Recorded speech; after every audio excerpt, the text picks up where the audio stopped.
Hello.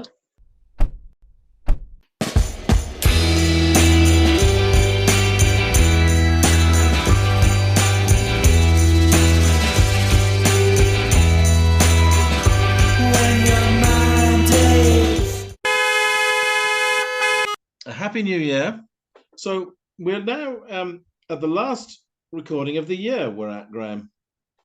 It's gone by We're in a not necessarily whiz. going to dwell on that beyond perhaps a little look at a few favorites of mine, but let's, if we may, initially go in with specific topics to look at. The first of which I think is just the latest on the Edinburgh International Film Festival and the future of the Edinburgh Film House and the Centre of Moving Arts in Scotland, which has been an ongoing saga. Well, it happened in It sounds October. more Suddenly, positive. That's the only note I've got, that it sounds more positive. What have you heard at this stage? there's been a lot of activity since October when the charity behind it, Edinburgh National Film Festival, which is the world's oldest continually running film festival, set up in 1947, it ceased trading the charity behind it. And then at the same time, Edinburgh Film House, it's based, the great art house cinema, the building is put up for sale. So it all looked pretty bad. But since then, you've had a crowdfunding campaign Yep. launched, which as of early December had raised £170,000, which is quite a lot. Mm. So it's probably much higher now than then. You also had a rescue bid mounted by a Scottish bloke, Gregory Lynn, who owns the Prince Charles Cinema in London's West End. And Ah. he made a bid to buy the Edinburgh Film House. And he said that there were at least 14 other bids. And he was basically just knocked back, even though it was a reasonable bid, because the other bids offer more money. And he says that's because the amount of money he can make out of a cinema by showing films isn't the same as turning it into a hotel or building apartments. So he just got blown out the water. So that's sort of a bit negative. And then on top of that, you also had Creative Scotland, which in the past has subsidised the film festival. Mm. It got a massive budget cut from the Scottish government of around £7 million, but it's decided to raid its own reserves to try and keep arts organisations and venues afloat, which is sort of positive, but you can't do it in the long run. It'll go bust itself if it carries on like that. So I suppose the only bit of real positive information I've heard is that Screen Scotland, who are important players in the film industry in Scotland, has purchased Edinburgh National Film Festival's IP, its intellectual property, from the administrators. So it owns the domain name and the brand assets, which means it's set itself up to be a future operator of the festival. So that is a positive step. What do you know, Charles? I don't know more than that. I mean, that I think is the more likely of the two things to happen, if we're going to be realistic about this, is the protection of the future of the festival. The harsh commercial realities, rotten as they are, is that a building is more likely to make more commercial revenue with other opportunities than film, despite the fact that this is one of the most famous cinemas in the world, which it is. It is the home of the festival, really. It's the heartbeat of the festival.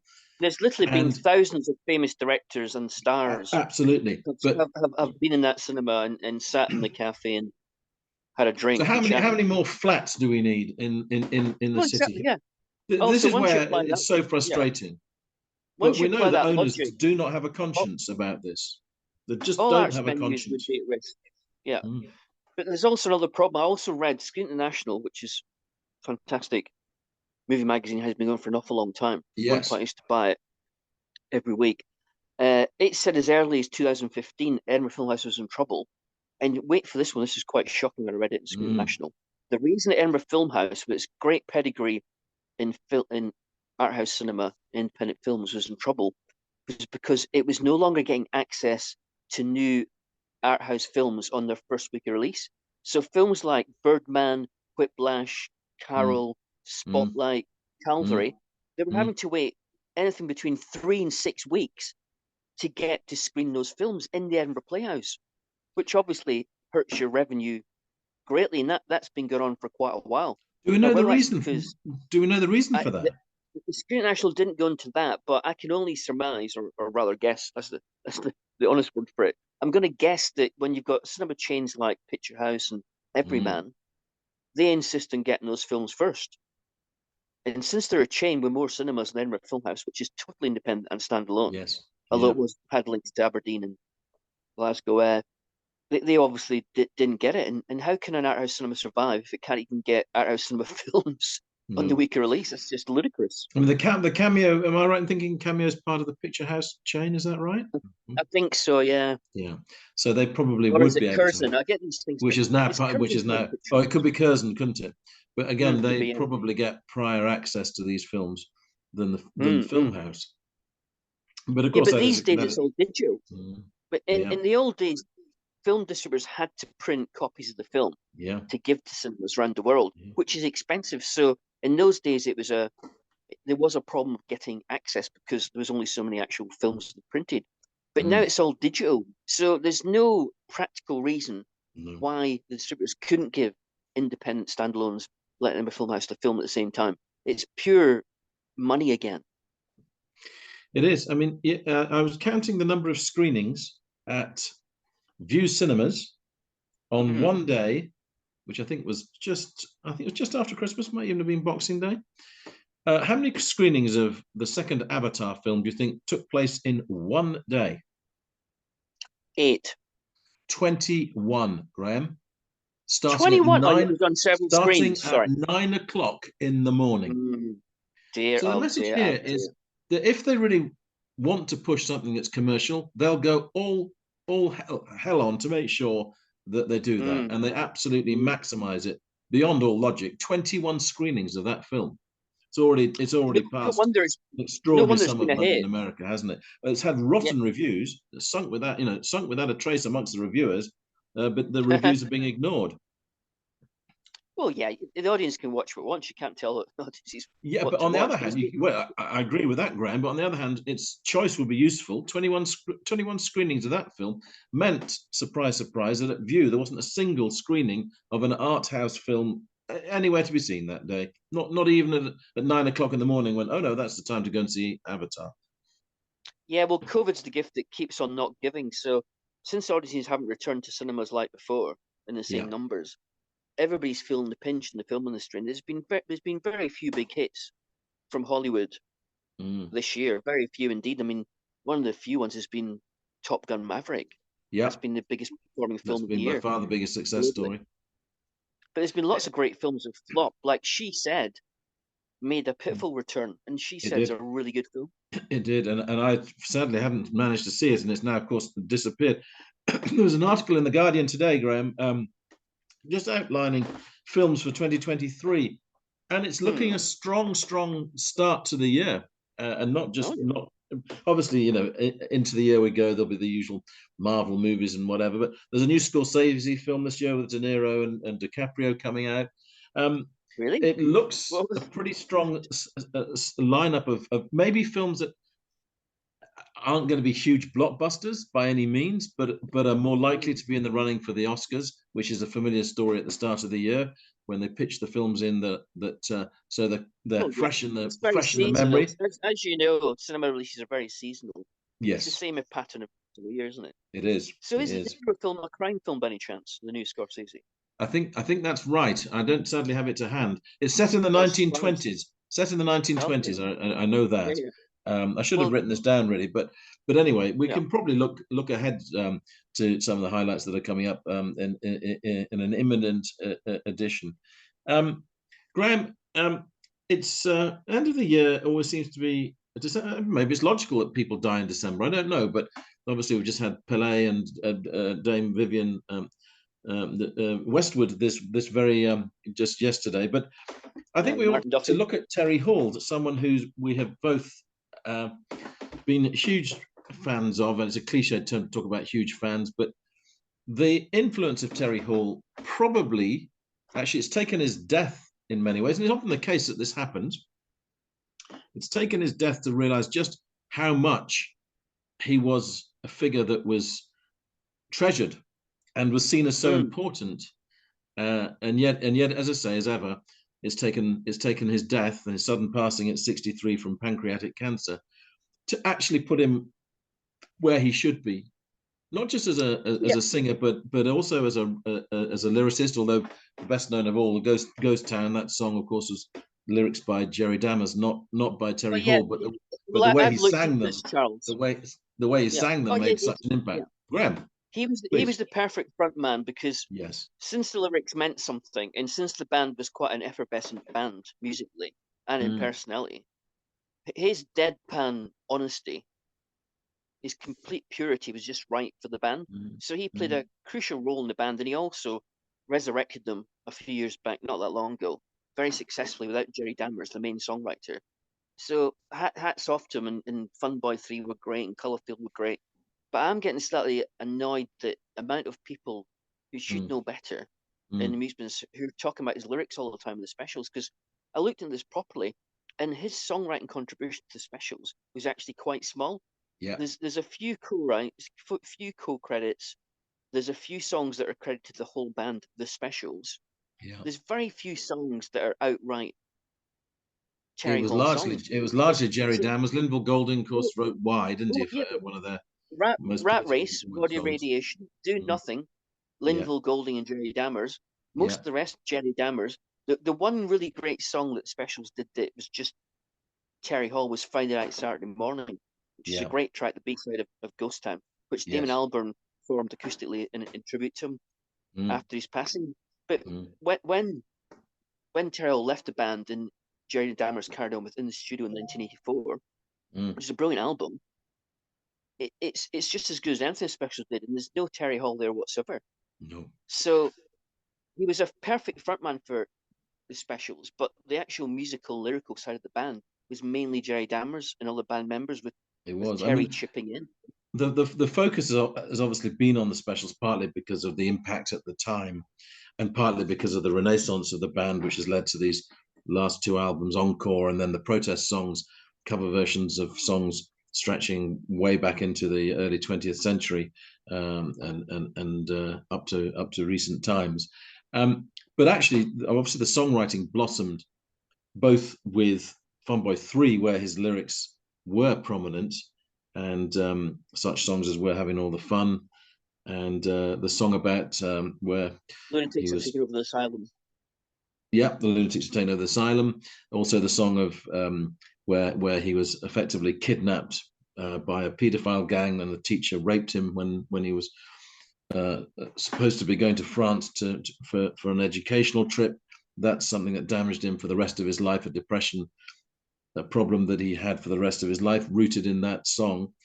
And likewise, of course, Come the Color Field, again, lovely songwriting with that. And the contrast, if you like, between, for all the melodic impact of special songs, but he ended up in many ways, if you look at the other side of him, as a romantic.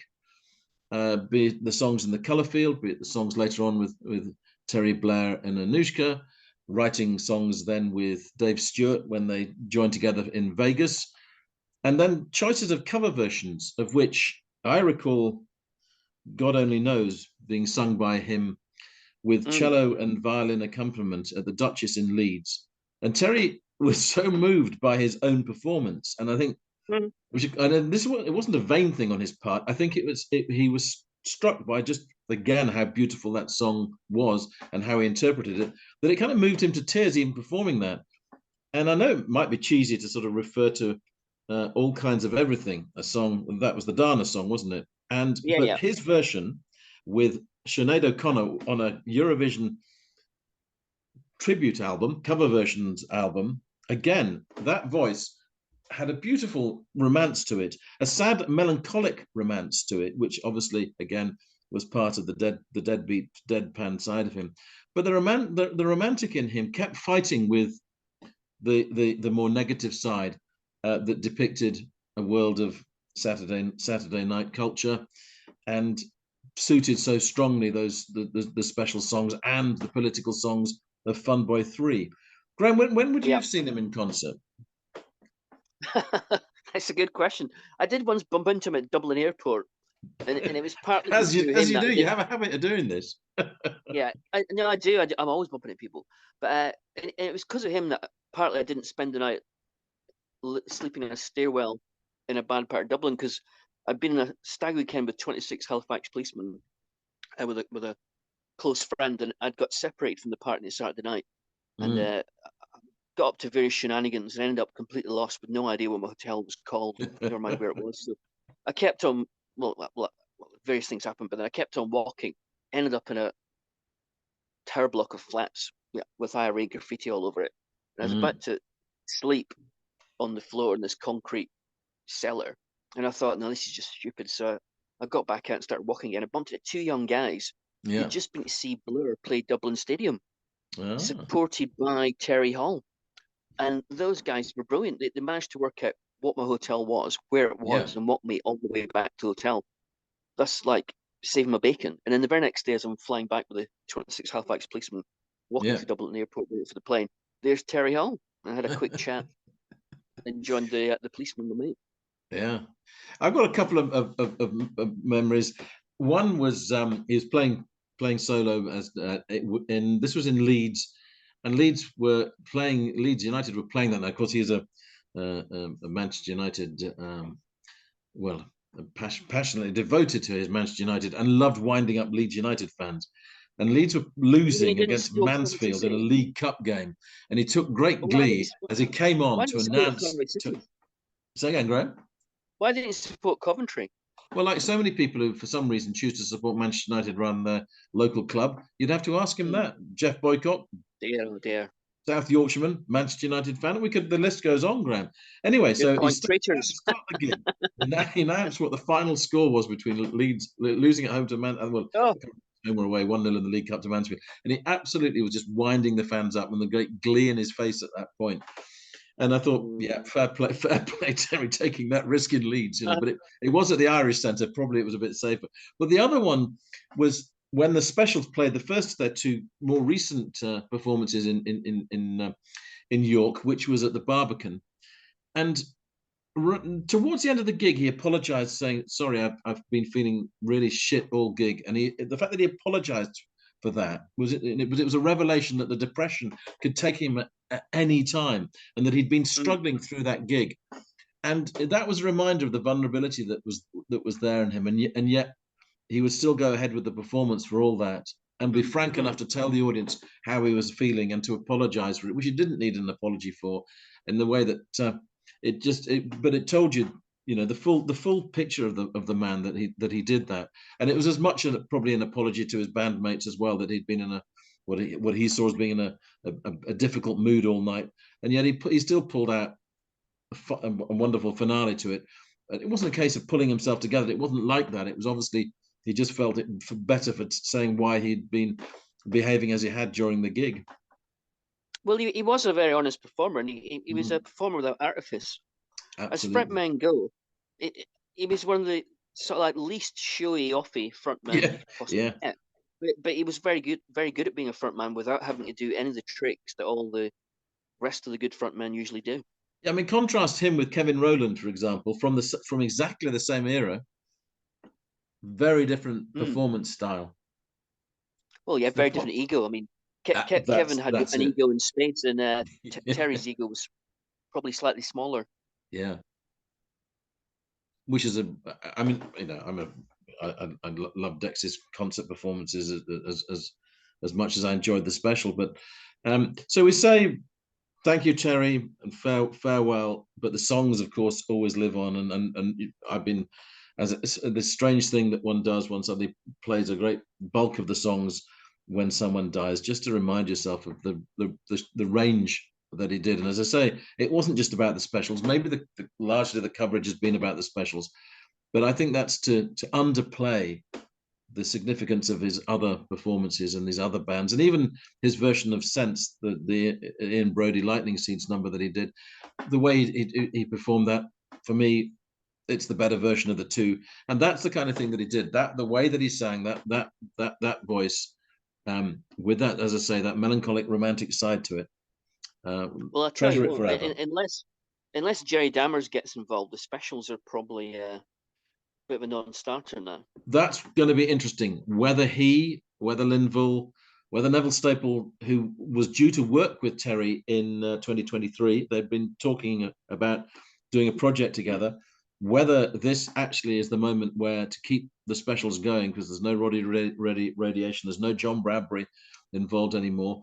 Whether actually Jerry finally at this point decides to get involved, and maybe Neville comes back because Terry's is gone, and yet you'd want to keep the history going.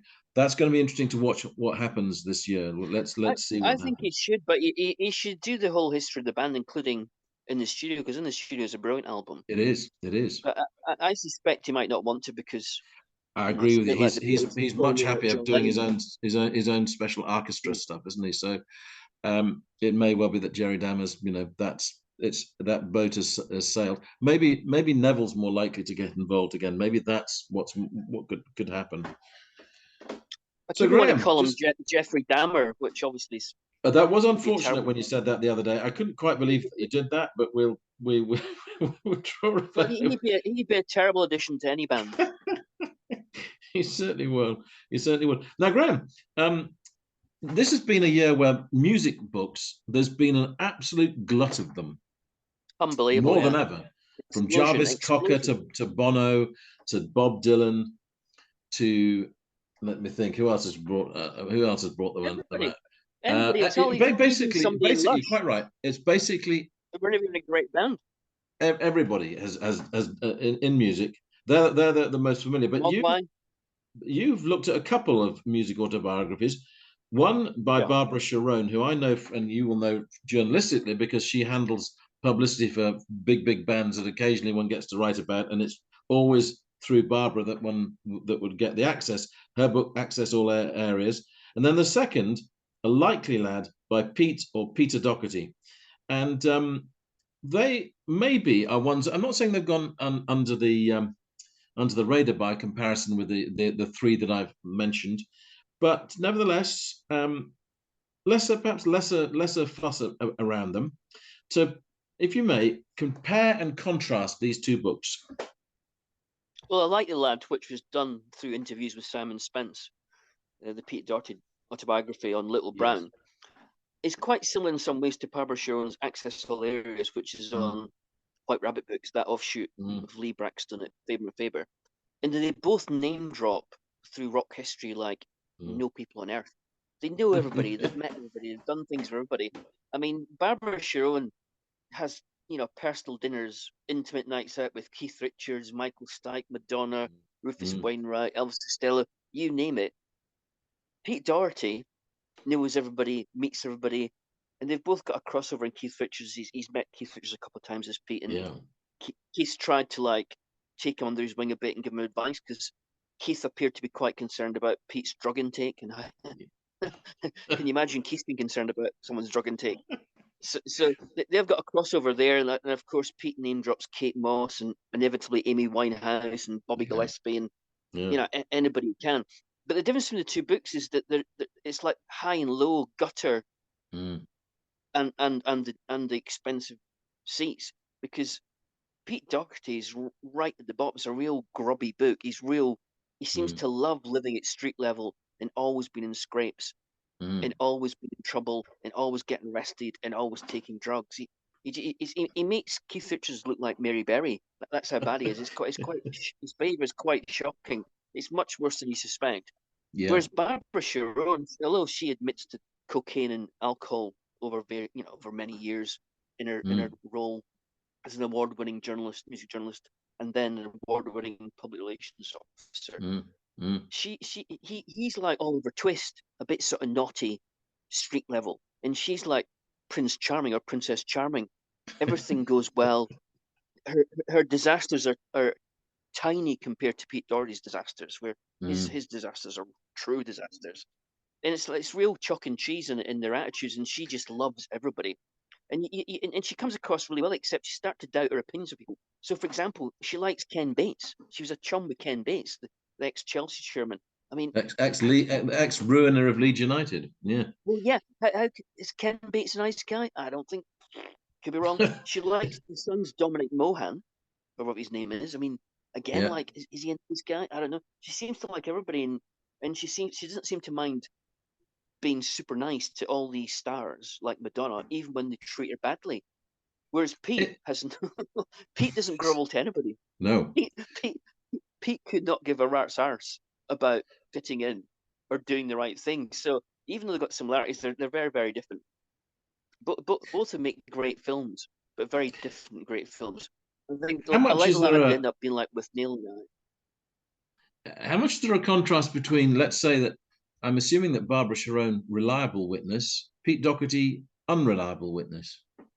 Well, he likes to tell tales. Like he used to go about saying that he'd read Rambo, and I don't mean Rambo the you Yeah. know the Schwarzenegger, the Arnie, Mm, the Stallone thing, when he hadn't. So he does like the myths and legends of things. He's a romantic, mm. but you can trust him because he also makes himself look bad. So if he was making himself look good the whole time, you think, wait a minute, I don't believe half the stuff. But he's happy to make himself look bad.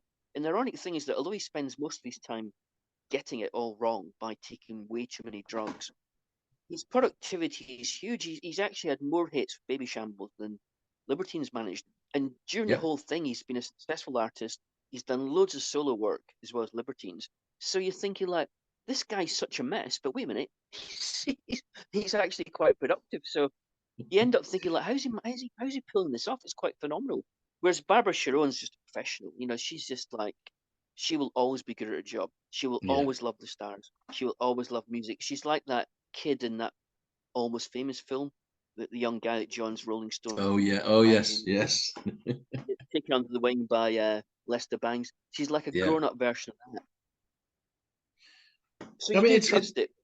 it's a very different role, obviously. When you're doing the public relations, you need to get on with the stars, and you also need to get on with the journalists. And there are times when you want the journalists to be on your side, and there are times maybe when you want to close down and shield information and not reveal. How much is that part of her story as well, where journalists are demanding information and she actually can't give it because the bands don't want it to be given?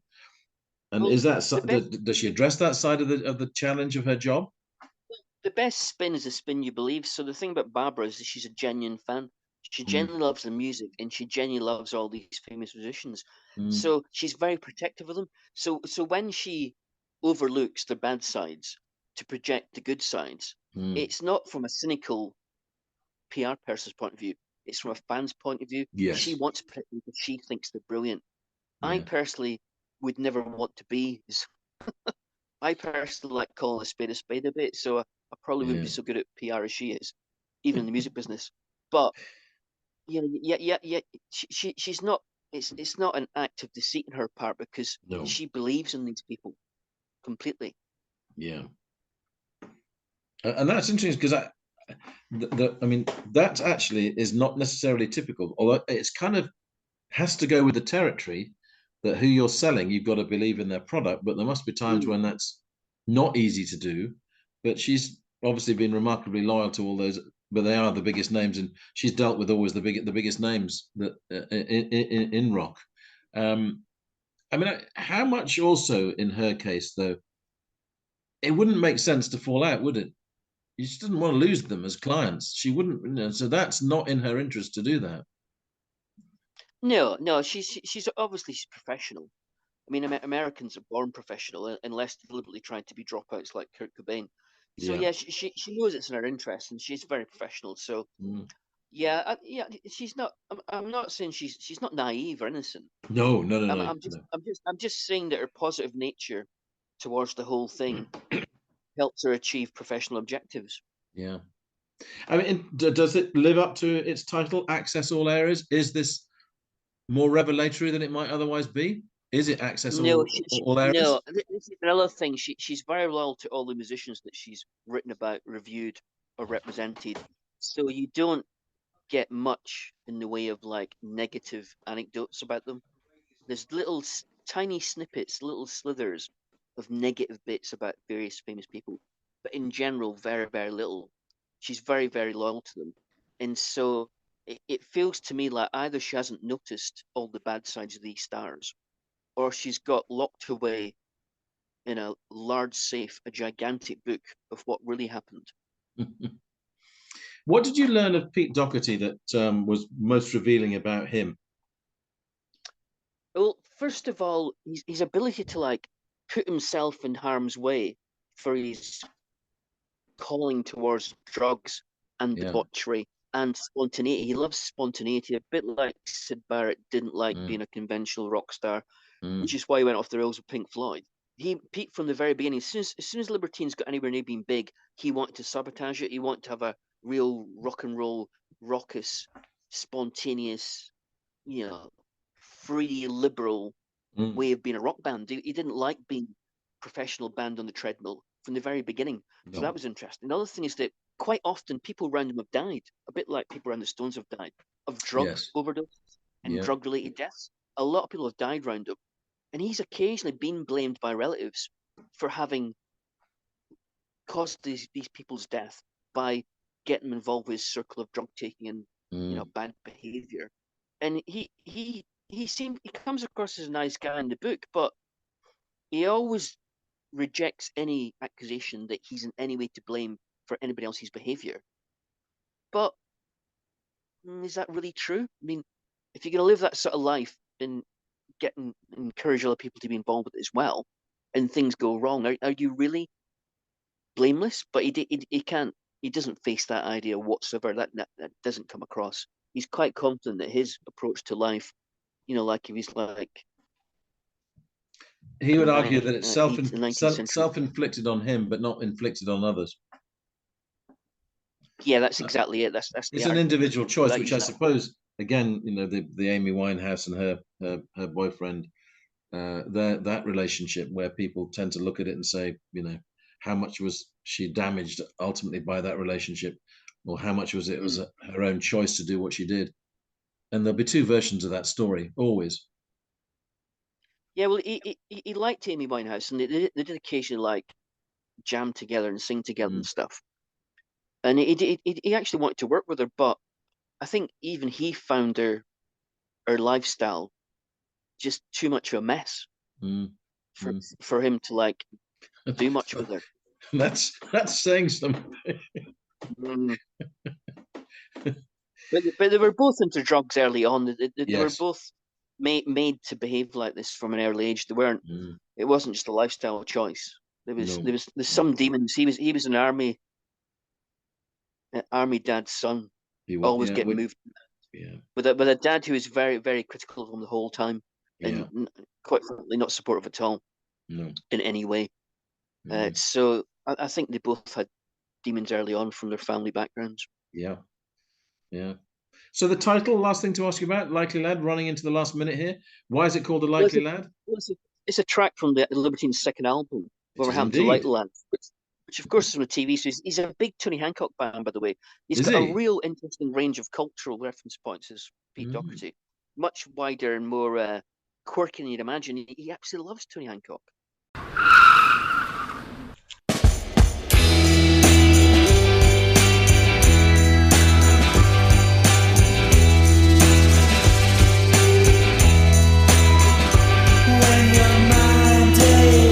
You've been listening to the podcast Two Big Egos in a Small Car.